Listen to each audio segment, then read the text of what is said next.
할렐루야. 예수 그리스도 이름으로 하나님 말씀 증거하겠습니다. 우리 다 같이 하나님 말씀 고린도전서 7장 1절부터 5절까지 말씀을 다 같이 찾겠습니다.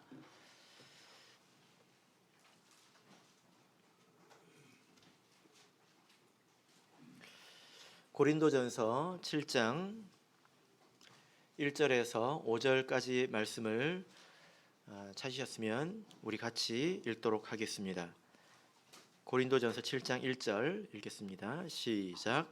너희의 쓴 말에 대하여는 남자가 여자를 가까이 아니함이 좋으나 음행의 연고로 남자마다 자기 아내를 두고 여자마다 자기 남편을 두라. 남편은 그 아내에게 대한 의무를 다하고 아내도 그 남편에게 그렇게 할지라. 아내가 자기 몸을 주장하지 못하고 오직 그 남편이 하며 남편도 이와 같이 자기 몸을 주장하지 못하고 오직 그 아내가 하나니 서로 분방하지 말라. 다만 기도할 틈을 얻기 위하여 합의상 얼마 동안은 하되 다시 합하라. 이는 너희의 절제 못함을 인하여 사단으로 너희를 시험하지 못하게 하려 함이라. 아멘. 네, 오늘 이 시간은 한 육체로서 부부의 삶이라는 제목으로 하나님 말씀을 증거하겠습니다. 여러분, 세상에서 제일 재밌는 것이 무엇인지 아십니까? 불구경이라고 하죠. 그래서 이게 얼마나 재밌으면 불멍이라는 단어도 있지 않습니까? 캠핑을 가면 죄도 없는 장작을 그냥 이유도 없이 불을 붙여서 떼지요. 그리고 멍 쳐다봅니다. 그렇죠? 그래서 불멍을 한참 이제 때린다고 하죠. 한참 하고 있는데 정신을 차리고 보니까 그게 우리 집이었어요. 그러면 그때부터 눈물이 나겠지요. 우리가 고린도 전서를 배우면 이런 생각이 듭니다. 야, 고린도 교회는 참 재밌는 교회구나. 이런 일도 있고 저런 일도 있고 이런 생각이 들지만 정신을 차려보면 그게 우리 집 이야기거든요. 오늘 본문은 너희의 쓴 말에 대하여는 이라고 시작을 합니다. 예전에도 말씀드렸지만 고린도 전서는 바울 사도가 고린도 교회의 소식을 전해 듣고 또 그들의 그 편지를 받고 쓴 회신 또 답변서라고 이제 말씀을 드렸는데요. 그래서 6장까지는 고린도 교회의 그 소식을 듣고 먼저 바울 사도가 생각할 때 급하고 중요한 내용을 권면한 것입니다. 또 책망도 포함이 되어 있죠. 이어서 이제 7장부터는 고린도 교회가 문의한 바울 사도에게 이런 문제로 우리가 어려움을 겪고 있습니다. 어떻게 하는 게 좋겠습니까? 무엇이 답입니까? 이제 물어본 첫 번째 문제가 이제 7장부터 시작이 됩니다. 그 문제가 뭘까요? 고린도 교회는 어떤 문제를 가장 심각하게 여겨서 이걸 가장 먼저 물어봤을까요? 1절을 보시면 그래서 너희의 쓴 말에 대하여는 이게 처음 나오는 것입니다. 근데 여기서 그 질문이 무엇입니까? 우리가 1절을 가지고 유추해 보자면 남자가 여자를 가까이 하지 말아야 됩니까? 이 질문입니다. 이 질문의 의미는 뭐냐면은 어떤 사람이 그리스도인들은 결혼을 하지 말아야 한다. 또 결혼을 했다 하더라도 배우자와 동침하지 말아야 한다. 이렇게 주장하는 사람들이 있었다는 거예요. 그러니까 우리가 고린도 교회를 볼 때 참 재밌습니다. 재밌다고 말하기는 그렇죠. 참 이상합니다. 왜냐하면 한쪽에서는 우리가 5장에서 봤지 않습니까? 한쪽에서는 너무 자유분방해가지고 심지어 계모와 간음을 행하고도 고개를 뻣뻣하게 들고 교회를 다니는 사람들이 있었습니다. 이렇게 자유한 거야. 이런 사람들이 있었습니다. 그런데 또 반대로 한쪽에서는 너무 금욕적이어가지고 심지어 결혼도 하지 말아야 된다. 이렇게 말하는 사람들이 있었으니까 이 두 사람들이, 이런 두 부류의 사람들이 한 예배당에서 예배를 드렸다고 한번 생각해 보십시오. 한 교회에서 교회 분위기가 어땠을까요? 이런 사람들이 저런 사람을, 저런 사람이 이런 사람들을 어떻게 쳐다봤을까요? 어떻게 서로를 바라봤겠습니까? 좀 짐작이 되십니까? 얼마나 멸시하는, 어떻게 저럴 수가 있지? 이렇게 한쪽은 바라봤을 것이고 또 한쪽은 어떻게 저렇게 그 고지식하고 우매할 수 있지? 이렇게 바라봤을 거예요. 이렇게 한 몸이라고 말하기가 참 어려운 교회입니다. 참 안타깝죠? 그죠? 예, 그런 의미에서 참 이상하다. 이렇게 말씀을 드린 것입니다. 자, 그래서 오늘 이 시간은 이 문제에 대해서 우리가 살펴볼 텐데, 우리가 고린도전서 7장 1절부터 이 말씀을 우리가 2시간에 걸쳐서 살펴볼 예정입니다.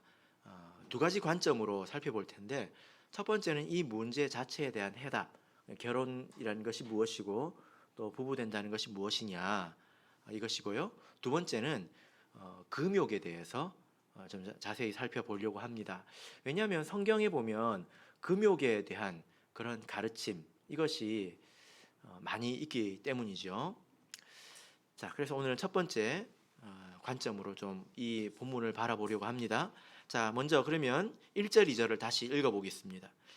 1절, 2절 읽겠습니다. 시작.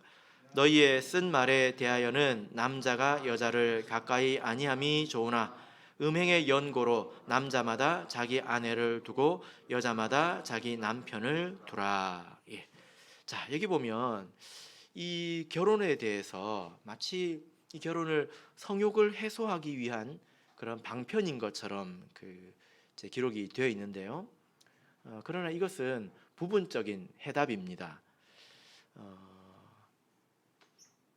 결혼을 전체적으로 바라본 것이 아니라 고린도 성도들의 그런 눈높이와 또 상황, 또 그들의 주된 관심사, 이런 것들을 주로 고려해서 이렇게 대답을 한 것입니다. 성경 전체를 보면 결혼은 훨씬 더 중요하고 또 가치 있는 일이죠. 또 하나님의 뜻이 깃들어 있는 그런 일입니다. 그래서 우리가 오늘 이 말씀을 이해를 하려면 결혼이라는 것이 어떤 것이냐, 이것을 전반적으로 이해하고 그 이해 가운데서 이 말씀을 바라봐야 합니다. 자, 결혼이라는 게 무엇일까요? 자, 마태복음 19장 5절을 보겠습니다.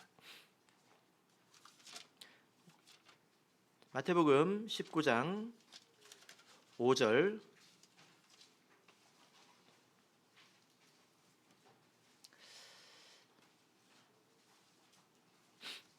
마태복음 19장 5절. 자, 같이 읽겠습니다. 시작. 말씀하시기를 이러므로 사람이 그 부모를 떠나서 아내에게 합하여 그 둘이 한 몸이 될지니라 하신 것을 읽지 못하였느냐. 예. 예수님께서 너희들은 이 말씀을 읽지 못했느냐? 이렇게 말씀하고 계신데, 이 말씀은 창세기에서 하나님께서 하신 말씀입니다. 그래서 결혼이라고 하는 것은 남자가 부모를 떠나서 독립한다는 것이죠. 독립해서 그 아내와 연합해서 둘이 한 몸을 이루는 것이다. 이게 바로 결혼입니다. 그런데 여기서 한 몸이 되는 것, 이게 그 결혼에 있어서 가장 중요한 것인데요. 여기서 한 몸은 사실은 원문으로 보자면 한 육체라고 번역을 해야 된다. 이것을 지난 시간에 말씀드렸습니다. 그죠? 지난 시간에 몸이 어떤 것이고 또 육체가 어떤 것이고 이런 차이점이 있다 말씀을 드렸죠. 그래서 결혼이라고 하는 것은 결과적으로는 한 육체가 되는 것입니다. 한 살 덩어리가 되는 것입니다. 자, 그래서 6절을 보시면 6절을 읽어보겠습니다. 시작. 이러한즉 이제 둘이 아니요 한 몸이니 그러므로 하나님이 짝지어 주신 것을 사람이 나누지 못할지니라. 예. 자, 여기 보면 둘이 아니라 한 육체니, 여기서 몸은 사실은 육체라고 번역이 되어야 맞습니다. 원문으로 보면 사륵스이거든요. 이것을 일관성 있게 번역을 하면 육체라고 번역을 해야 합니다. 그래서 결혼은 한 육체이기 때문에 나눌 수가 없다는 거예요.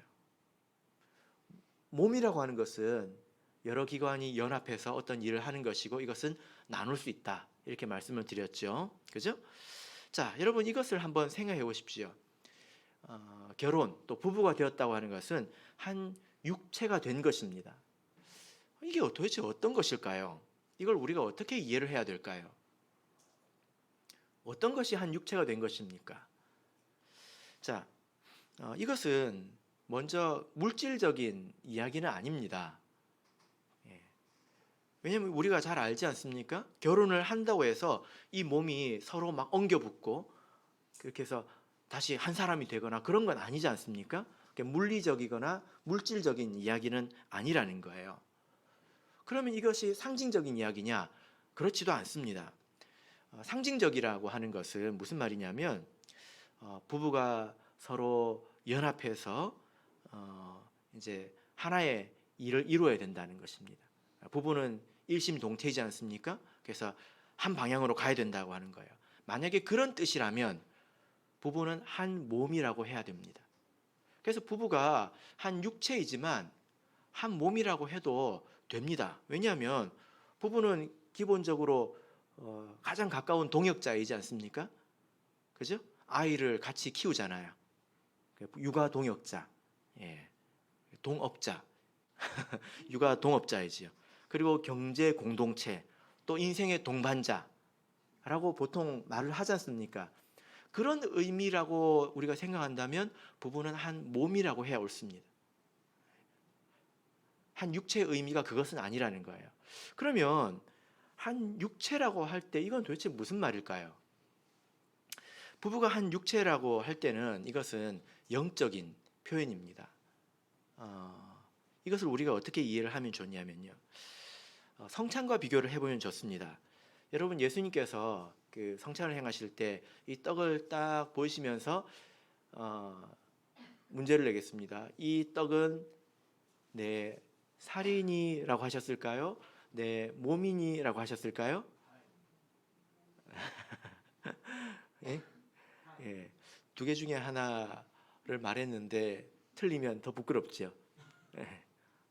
답은 두 개 다 맞습니다.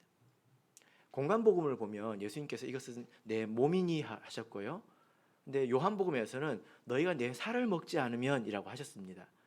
이것을 바라볼 때 두 가지 차원이 있다는 거예요. 그래서 이것을 몸이라고 할 때는 이것은 교훈을 말합니다. 너희가 내 몸을 먹었으니까 너희가 나를 기념하고 기억해서 몸을 먹은 사람처럼 살아라. 그런 교훈을 이야기할 때는 몸이라고 하셨고요. 이것을 살이라고 했을 때는 그것이 예수님의 영적으로 진짜 살이 되는 것이고 양식이 되어서 우리에게 생명을 준다는 그런 뜻입니다. 그죠? 자, 그래서 이 예수님의 살을 이 떡을 살이라고 할 수도 있고 몸이라고 할 수도 있는 것처럼 두 가지 다른 차원에서 우리가 바라볼 수 있는 것처럼, 그죠? 예, 물질적으로는 여전히 떡이지요. 그런 것처럼 부부가 한 육체가 되었다고 하는 것은 영적인 표현이라는 것입니다. 이 떡이 살이 된 것처럼 세례를 베풀 때 이 물이 피가 된 것처럼, 피로 변한 것처럼 영적으로 본질적으로 부부는 하나님 앞에서 한 육체가 되었다는 것입니다. 두 육체가 아니라 한 육체가 되었다는 것입니다. 이것이 육체 되었다는 것의 의미입니다. 그래서 영적인 의미라는 거죠. 자, 그래서 이렇게 볼 때에 배우자가 불신자이면 부부는 한 육체가 아닙니다. 왜 그런지 한번 생각해 보세요.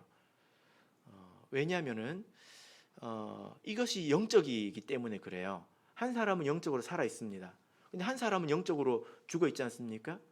예, 이것을 합해서 하나로 만들 수가 없습니다. 그래서 한 육체가 되었다고 할 때는 그것은 에덴 동산 안에 있는 일이고 믿음 안에 있는 일이라는 거예요. 한 사람이 믿음 안에 있고 한 사람이 밖에 있다거나 혹은 이방인들의 결혼은 성경에서 한 육체라고 말하지 않습니다. 그러면 배우자가 불신자이면 한 몸이 될 수는 있을까요? 그것은 어떤 경우에 따라서 가능할 수 있지요. 사실상 이것도 어렵습니다. 왜냐하면 이것은 하나의 가치관을 가지고 한 방향을 향해서 힘을 합쳐서 달려간다는 의미인데 한 사람은 신앙의 가치관을 가지고 살아갈 것이고 한 사람은 세속적인 가치관을 가지고 살아갈 것입니다. 그러면 이 부부는 온전히 한 몸을 이루었다고 말하기가 힘들겠지요. 그러나 어떤 면에서 예를 들어 아이를 키우는 면에서 혹은 또 뭐 어떻게 부모님을 섬기는 문제에 있어서 하나의 방향을 간다면 그런 의미에서는 한 몸이라고 말할 수도 있겠습니다. 그러나 절대로 한 육체가 될 수는 없는 것이지요. 자, 이것이 이제 결혼을 우리가 여러 측면에서 바라본 것입니다. 물질적인 측면에서, 또 상징적인 측면에서, 또한 영적인 측면에서 결혼을 이렇게 바라본 것입니다. 자, 본문으로 돌아가서 고린도전서 7장 3절 4절을 읽겠습니다. 고린도전서 7장 3절 4절 같이 읽겠습니다. 시작. 남편은 그 아내에게 대한 의무를 다하고 아내도 그 남편에게 그렇게 할지라. 아내가 자기 몸을 주장하지 못하고 오직 그 남편이 하며 남편도 이와 같이 자기 몸을 주장하지 못하고 오직 그 아내가 하나니. 예. 자, 그래서 성경을 보면 부부 사이에 있는 일들에 대해서 기록을 하고 있는데 이것이 한 육체로서의 부부에 대해서 이야기를 하고 있는 것인지 한 몸으로서의 부부에 대해서 이야기하고 있는 것인지 이것을 잘 구분해서 봐야 합니다. 오늘 이 말씀은 한 육체로서의 부부에 대한 말씀인데요. 부부가 한 육체가 되었다면 그 안에서 이런 일이 생긴다는 거예요. 그 일이 무엇이냐면 서로에게 의무가 발생한다는 것입니다. 이것이 육체가 되었다는 것입니다. 이 의무라는 이 단어를 성경을 찾아보면 빚진 것, 부채 이런 의미입니다. 결혼을 하게 되면 믿음 안에 있는 이 부부 사이에는 이렇게 서로 의무가 발생한다는 거예요. 의무가. 그래서 빚이 생긴다는 것입니다. 그 빚이라고 하는 것은 자기가 갚아야 되는 것이고 그리고 그것은 내가 스스로 주장할 수 없는 것을 말하지 않습니까? 그죠? 내가 내 것이라고 말할 수 없는 것을 말합니다. 자, 4절을 보면 여기서 빚진 것, 그럼 내가 배우자에게 빚진 것이 무엇이냐, 또 배우자는 나에게 빚진 것이 무엇이냐, 이것을 말하고 있는데 4절을 보면 그 빚진 것이 무엇입니까? 자기 몸입니다. 자기 몸. 자기 몸. 신체를 말하죠. 그래서 아내의 몸은 남편이 주장합니다. 남편이 권리를 가지고 있고 남편이 권세가 있습니다.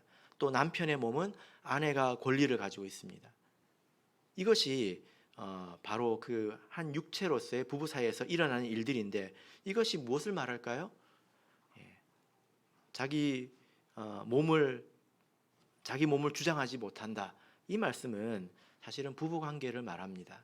그래서 우리가 일반적으로 이런 말씀을 잘 들어볼 기회가 없죠. 부부 관계를 말합니다. 그래서 이 말씀으로 보자면 이 한 육체로서의 부부 안에는 자기의 몸을 자기가 주장할 수 있는 그런 권리가 없다는 것입니다. 그래서 우리가 가장 근원적으로 부부를 한 육체라고 생각했을 때에 가장 근원적이고 중요한 문제는 이 부부 관계입니다. 자, 5절을 보겠습니다. 5절 읽겠습니다. 시작. 서로 분방하지 말라. 다만 기도할 틈을 얻기 위하여 합의상 얼마 동안은 하되 다시 합하라. 이는 너희의 절제 못함을 인하여 사단으로 너희를 시험하지 못하게 하려 함이라. 자, 여기 보면 이 부부 관계를 비교를 통해서 설명을 하고 있습니다. 이것이 얼마나 중요한 일이고 근원적인 일인가에 대해서 비교를 하고 있는데요. 무엇과 비교하고 있습니까?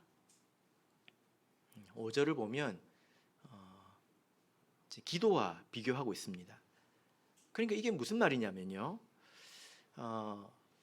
이 고린도 교회의 어떤 금욕적인 사람들이 결혼하지 마라, 결혼했다 하더라도 동침하지 마라 이렇게 주장하는 사람들이 있으니까 이 일이 얼마나 중요한 일인지에 대해서 비교해서 이 정도 위치다라고 설명을 하는데 그게 뭐냐면 바로 기도예요.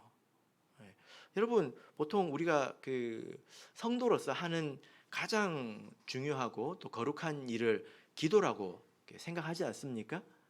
그죠? 모든 것에 앞서서 우리가 기도해야 합니다. 기도가 가장 중요합니다. 우리가 일생의 마지막 순간을 맞이했다면, 마지막 10분이 있다면 여러분 뭘 하시겠습니까? 아마 다 기도하실 거예요. 박필선 목사님도 죽기 이제 순교 당하시기 전에 기도할 틈을 조금 달라고 했지요. 그죠? 그리고 사도들도 사도행전 6장을 보면 교회에 원망하는 일이 생겼을 때 우리가 우리 본연의 업무를 제쳐놓고 다른 일에 힘쓰는 것이 합당하지 않다. 우리는 이 일에 전무하겠다 했을 때 뭐라고 말했을까요? 1번 말씀과 기도, 2번 기도와 말씀. 자꾸 목사님이 시험에 들게 하네요. 틀리면 부끄럽게. 몇 번일까요? 예, 자신이 없으시네요. 2번입니다. 기도와 말씀 전하는 것, 말씀의 직분에 전무하겠다. 이렇게 말씀했다는 것입니다. 그러니까 이 기도라고 하는 것은 우리 성도의 정체성이지 않습니까? 가장 중요한 일이지 않습니까? 그래서 밥 먹기 전에도 기도하고, 일하기 전에 기도하고, 학생들은 학교 가서 공부하기 전에 기도해야 되겠죠. 그죠? 또 하루를 기도로 또 시작해야 합니다. 그래서 가장 중요한 것이 기도인데 이 기도와 비교를 하고 있다는 거예요. 어떤 사람들이 남자가 여자를 가까이 아니함이 좋으나 하니까 이게 어떤 건지 알아? 하면서 비교하고 있는 것입니다. 자, 그래서 5절을 보면 서로 분방하지 마라 이렇게 말하고 있습니다. 이 분방하지 말라, 따로 방을 쓰지 말라는 것인데 여기서 내포된 의미는 이 부부 관계를 거절하지 말라는 것입니다. 그럴 권세가 자기에게는 없다는 거지요. 그런데 만약에 어떤 사람이 기도할 틈을 얻기 위하여 이렇게 말하고 있는데, 만약에 어떤 사람이 내가 정말 하나님께 간절한 기도 제목이 있어서 내가 오늘은 철야 기도를 해야 되겠다. 그리고 내가 오늘 내가 일주일 동안 금식 기도를 해야 되겠다. 이런 정도 일이라면 굉장히 큰 일이 있는 것이지 않습니까? 여러분, 내가 철야로 기도하겠다, 내가 금식하면서 일주일 기도하겠다, 한번 생각해 보세요. 누가 이걸 막을 수 있습니까? 목사님이 그러지 마세요. 그럴 수 있을까요? 누가 막을 수 있을까요? 딱 한 사람이 있어요. 누구입니까? 배우자라는 것입니다. 배우자. 이것이 이 부부 관계와 걸렸을 때는 합의하라는 것입니다. 합의. 그래서 이 합의라는 단어를 원문을 찾아보면 심포네오라고 되어 있는데, 여러분 심포니라는 단어 들어보셨죠? 심포니, 심포니 오케스트라 이런 단어 들어보시지 않으셨습니까? 그래서 이것은 소리가 같다 이런 뜻이거든요. 화음이 난다 이런 뜻인데, 이게 뭐냐면은 상대방도 그럴 만한 일이다, 그럴 때이다, 이렇게 서로 합의를 해줘야 그렇게 할 수 있다는 거예요. 그것도 뭐라고 말하고 있습니까? 얼마 동안은 하되 그것도 잠시여야 된다. 얼마 동안이어야 된다. 이렇게 말하고 있습니다. 제한적이라는 의미이죠. 그러니까 지금 이 동침하는 이 일을 기도와 비교해서 어디에 올려놓고 있습니까? 그 위에 이제 올려놓고 있습니다. 그래서 부부로서의 이 말씀이 한 육체로서의 부부의 일에 관한 것이고, 이것이 가장 기초가 되었을 때, 이것이 원만하게 이루어졌을 때 비로소 부부는 한 몸으로 전진할 수가 있는 것입니다. 여러분, 부부가 한 몸이 되어야 되지 않습니까? 성경에 보면 우리가 많이 듣는 말씀이 뭐냐면은 남편과 아내 사이에는 질서가 있다는 거예요. 그래서 남편은 머리이고 또 아내는 이제 몸과 같다는 것입니다. 그래서 그리스도께서 교회를 사랑하신 것처럼 남편은 아내를 사랑해야 되고, 또 교회가 예수님을 깊이 의지하는 것처럼 아내도 남편을 사랑하고 존중하고 의지해야 된다는 것입니다. 순종해야 된다는 거죠. 만약에 어떤 한 부부가 이렇게 될 수 있다면 그것은 가장 아름다운 모습입니다. 제가 이제 중매를 이렇게 해보면 확실히 이렇게 젊은 사람들은 뭐가 중요한지 모른다 이런 생각이 듭니다. 그래서 뭐 외모나 뭐 이런 저런 것들을 이렇게 따지기도 하지요. 근데 실제로 제가 많은 가정들을 보면서 이렇게 느끼는 것은, 이건 제 주관적인 판단인데, 제가 느끼는 것은 뭐냐면은 부부 사이에 대화가 잘 되는 집이 의외로 별로 없다는 거예요.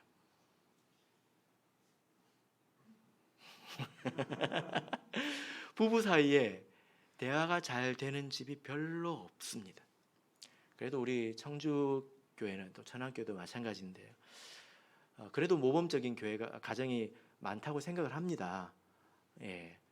그러니까 여러분들이 찔려도 저는 어쩔 수가 없어요. 누구를 생각하고 지금 제가 하는 말이 아니기 때문에 어쩔 수가 없습니다.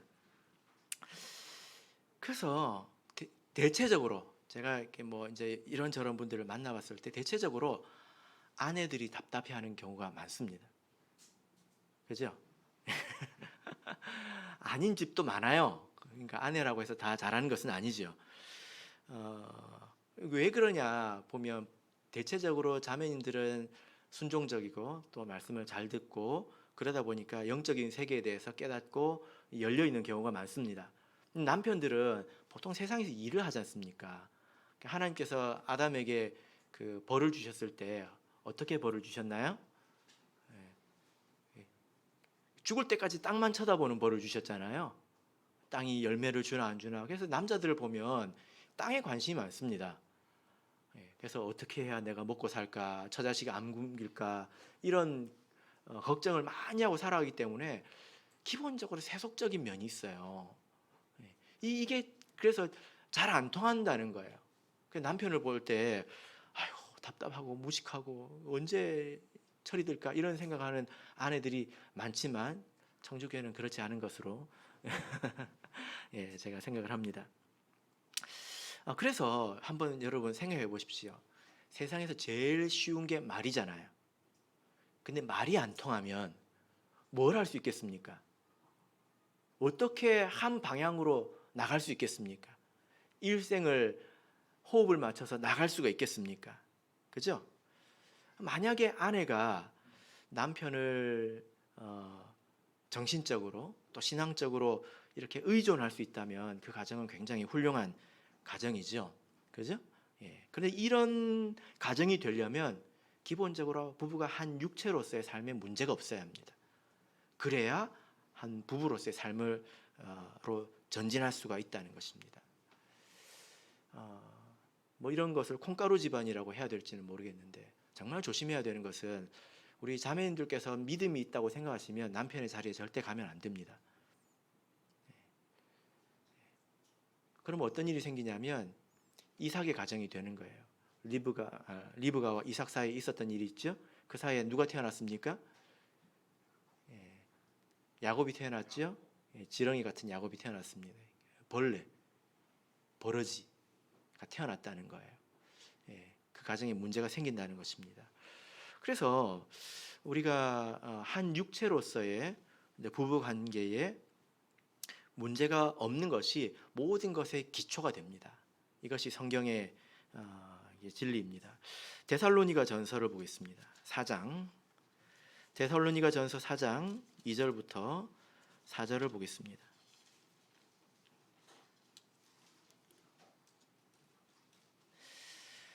데살로니가 전서 4장 2절에서 4절을 보겠습니다. 데살로니가 전서 4장 2절에서 4절 읽겠습니다. 시작. 우리가 주 예수로 말미암아 너희에게 무슨 명령으로 준 것을 너희가 아느니라. 하나님의 뜻은 이것이니 너희의 거룩함이라. 곧 음란을 버리고 각각 거룩함과 존귀함으로 자기 안에 취할 줄을 알고. 예. 자, 여러분, 데살로니가 교회는 바울 사도에게 굉장히 기쁨이 되고 위로가 되는 그런 교회였는데요. 왜냐하면 이 사람들은 바울 사도가 불과 새 안식일, 3주, 한 달이 채 못 되는 기간 상주했던 곳입니다. 그러나 그들이 복음을 받아들여서 데살로니가 전서를 보면 상당한 핍박을 견뎌내어서 모든 교회의 위로가 되는 그런 교회였습니다. 그래서 바울 사도가 그 안에서 그들에게 교육했던 내용을 여기서 재차 말하고 있는데, 하나님께서 원하시는 것은 너의 거룩이다. 그래서 우리가 믿음을 가지면 교회 와서 일부터 할 것이 아니라 거룩을 배우는 것부터 해야 되겠지요. 근데 이 거룩의 기초가 무엇이냐? 무엇입니까? 이 3절을 보시면 하나님의 뜻은 이것이니 너희 거룩함이라. 어떻게 거룩해집니까? 음란을 버리고 각각 거룩함과 존귀함으로 자기 안에 취할 줄을 알고. 이것은 부부 관계를 말합니다. 이것이 거룩의 기초가 된다는 것입니다. 그래서 일각에서는 이제 뭐 부부 관계에 대해서 더럽다, 육체적이다 이런 인식을 하시는 분들도 있지만 이것은 왜곡된 생각입니다. 이 세상에 죄가 있기 전에도 이것은 부부는 이미 있었다는 것입니다. 그래서 만약에 우리가 이것을 잘못 이해하고 잘못 생각하게 된다면 어려움을 겪게 될 것인데요. 고린도전서로 돌아와서 보시면 어떤 어려움이 있을까요? 7장 5절을 보시면 제일 마지막 부분에 어떤 말씀이 있습니까? 사단으로 너희를 시험하지 못하게 하려 함이라. 이런 문제에 있어서 틈이 있다면 사단이 역사할 틈을 주게 된다는 것입니다. 사단의 시험이 있다는 거죠. 한 가정에 사단의 시험이 있으면 가정 구성원들이 인생을 살아가는 데 있어서 많은 어려움을 겪게 됩니다. 그리고 2절을 보시면 음행의 연고로라고 말하고 있습니다. 음행의 문제도 생길 수 있습니다. 만약에 이렇다면 가정으로서는 아주 치명상을 입게 되는 것이지요. 자, 그래서 이것이 부부입니다. 결혼입니다. 그래서 결혼이라고 하는 것은 이렇게 한 육체가 되어서 한 몸으로 나아가는 것. 육체에서의 삶은 이런 것이고 한 몸으로의 삶은 또 이런 것입니다. 이해가 되셨습니까? 그래서 이 부부관계, 동침하는 일은 반드시 부부 사이에서만 일어나야 되는 일이죠. 그래서 이것이 그 범위를 넘어서서 일어난다면 이것은 굉장히 큰 일이 되는 것입니다. 해결하기 굉장히 어려운 일이 되는 것입니다.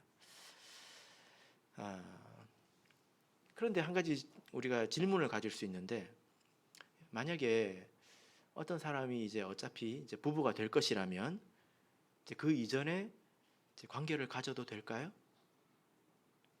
예.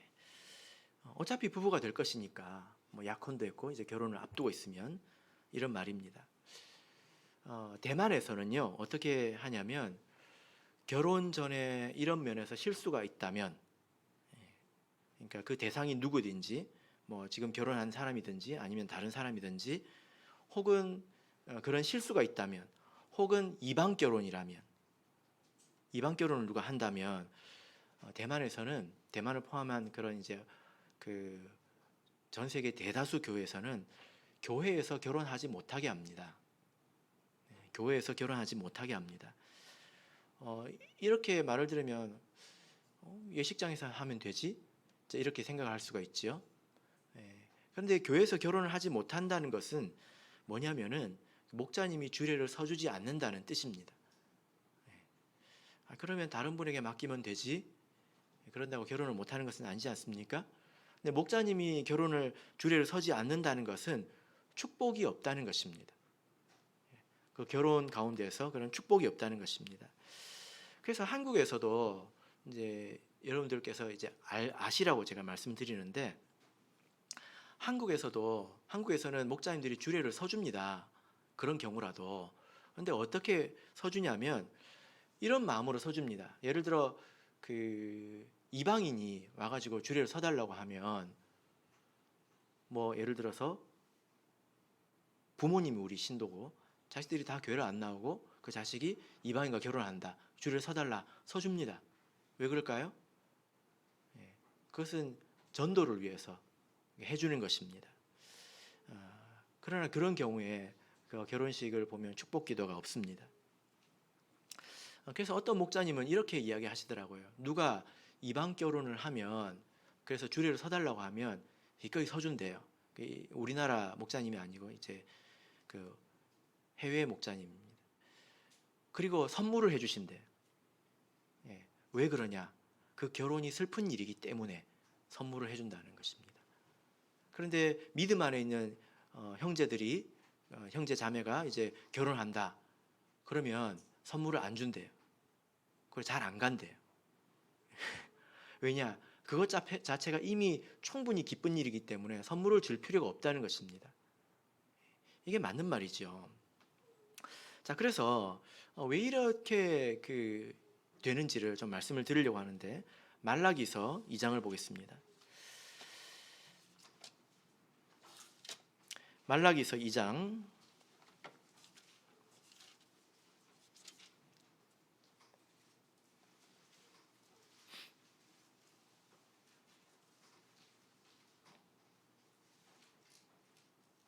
14절, 말라기서 2장 14절 같이 읽겠습니다. 시작. 너희는 이르기를 어찌미니까 하는도다. 이는 너와 너의 어려서 취한 아내 사이에 여호와께서 일찍이 증거하셨음을 인함이니라. 그는 내 짝이요 너와 맹약한 아내로되 내가 그에게 괴사를 행하도다. 예. 자, 여러분 여기 보면 아내를 맹약한 아내라고 말하고 있습니다. 그리고 하나님이 증거하셨다, 하나님이 증인이 되신다, 이렇게 말씀을 하고 있는데, 이 맹약이라는 것은 언약이라는 뜻입니다. 그러니까 하나님 앞에서 언약한 아내라는 거예요. 그래서 결혼에도 과정이 있습니다. 먼저 하나님 앞에서 언약이 있어야 합니다. 이 결혼식은 이런 약속의 또 선언의 그런 과정이죠. 그리고 나서 성경에 있는 결혼식을 보면 결혼의 과정에서 항상 축복의 말이 있습니다. 축복이 있습니다. 그래서 결혼식을 통해서 하나님 앞에서 맹약을 하게 되는 것이고 선언을 하게 되는 것이고, 그 안에서 축복이 있고, 그리고 이제 한 육체로서의 부부의 삶을 살게 되고, 그리고 한 몸으로 나아가게 되는 것입니다. 이것이 정상적인 과정입니다. 근데 그 가운데서 축복이 참 중요합니다. 룻기를 보겠습니다. 룻기 4장을 보겠습니다.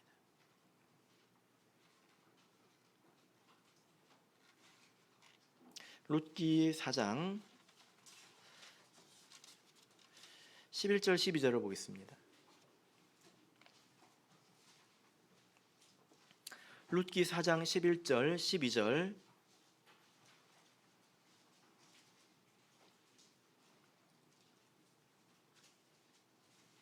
자, 읽겠습니다. 시작.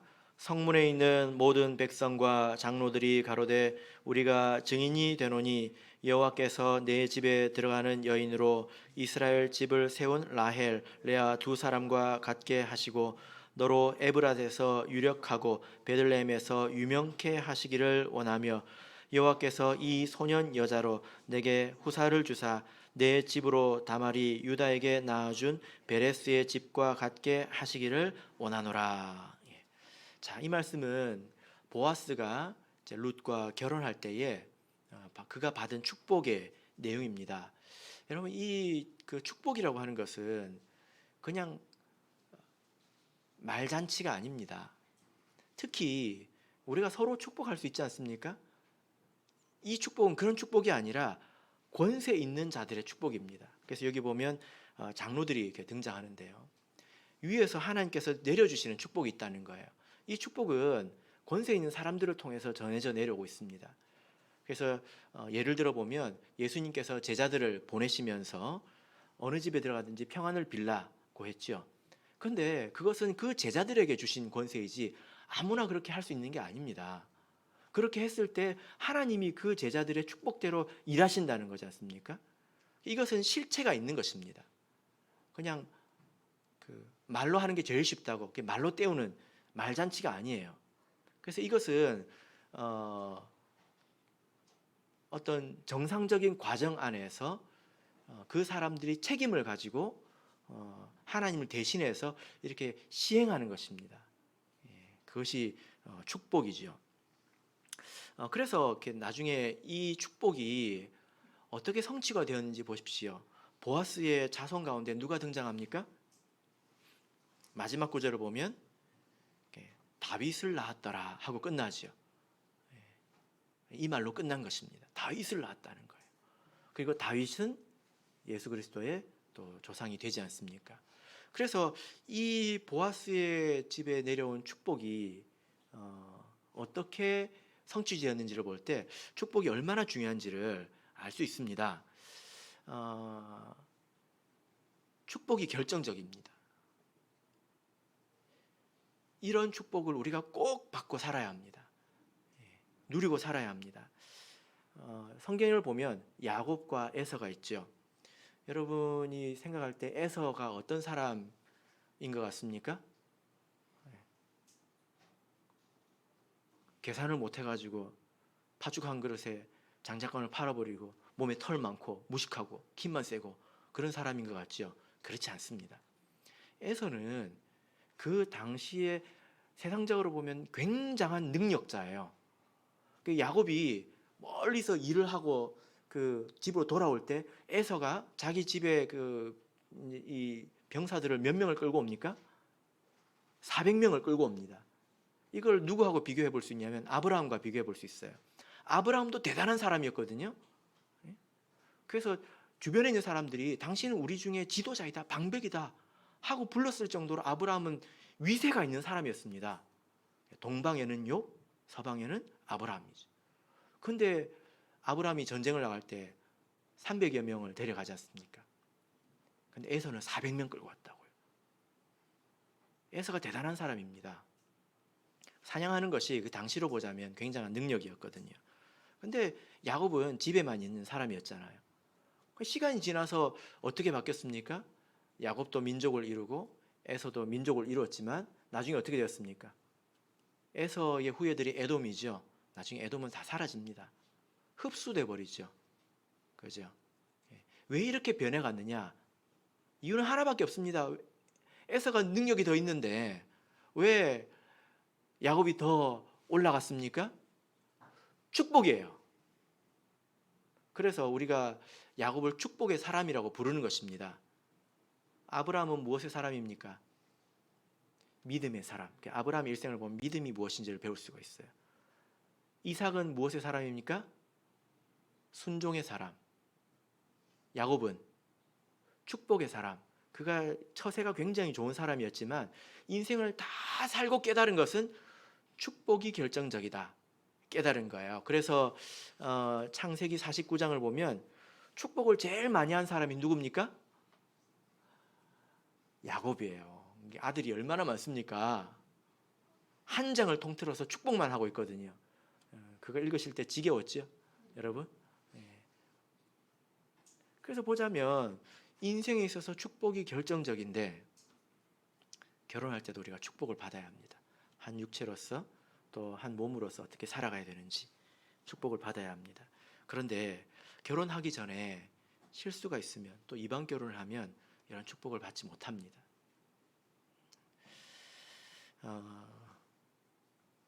말씀의 결론 맺겠습니다. 이 말씀을 들으시는 분들 가운데서는 결혼을 하신 분도 계시고 아직 결혼을 안 한 그런 이제 청년들 또 있는데요. 결혼을 아직 안 한 청년들은 소망을 가지시길 바랍니다. 그래서 축복을 받으면서 결혼하는 것. 그래서 그때 어떻게 축복하신지를 잘 듣고 살아가시면 좋겠습니다. 그 축복에 이르려면 많은 유혹이 있어도 참아야 되겠죠.